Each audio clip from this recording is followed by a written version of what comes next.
Okay, so I bought another one for $500. Except this one, you may notice the engine has this big deal on top instead of just the two carbs on each side. Turbocharger, 180 horsepower. It turns over. This one's got a lot less rust though. Like this one, you can't like open and close the door without and lift it up. This one, watch. I mean, it closes so easy. It's got like a little bit of stuff down there, but I mean, it's like nothing. The other side has a little bit more rust on this bottom, but it's not bad.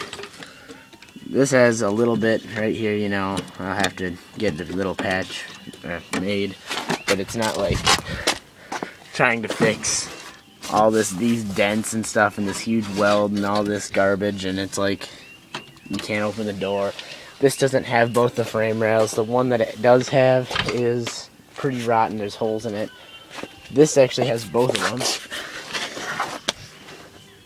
See one right there, and then the other one on the other side. We actually towed this one home from the two rear wheels, and the front wheels were on the ground, and it actually clocked the odometer back 140 miles.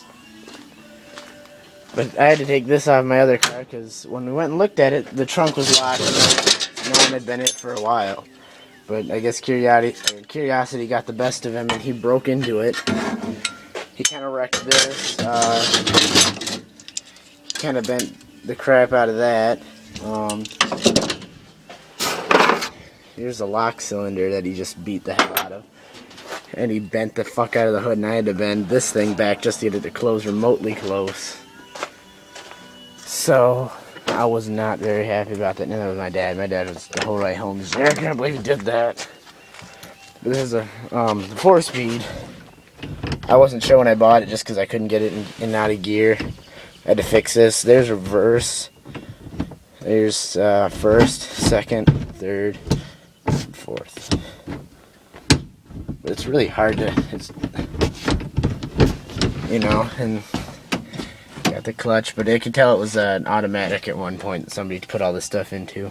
And it's got the 110 horsepower emblems, so I can tell somebody put that motor in it. Clutch works, gas pedal doesn't, the brakes don't. It was stuck in gear, so we had to hit the clutch to move it before.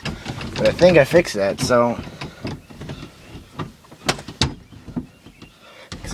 get in reverse and pull it down and slide it over, and there's fourth. There's somewhere's third. It's pretty sloppy.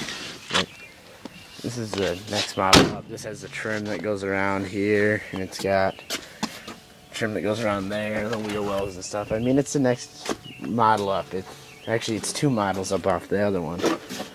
I mean, the trunk was full of garbage. I mean, I filled up this whole can just with stuff that was in the trunk.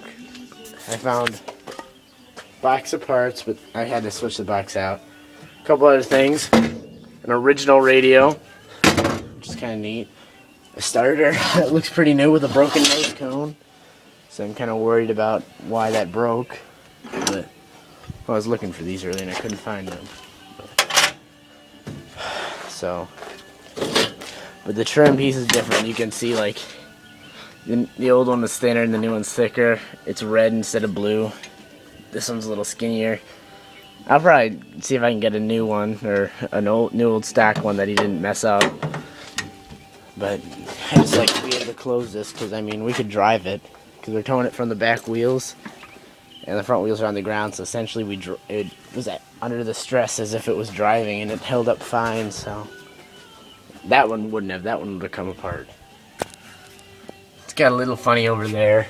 Nothing over there. I mean, both sides on the other one are crumbling. One bad thing is he had a big thing of Quikrete over there for blacked out patch, and that laying on here, and that just held water right against it. So right where it was laying, there's all sorts of rust. But I can fix that. That's nothing. That's not like remaking like A-pillars. So yeah, I switched all that out.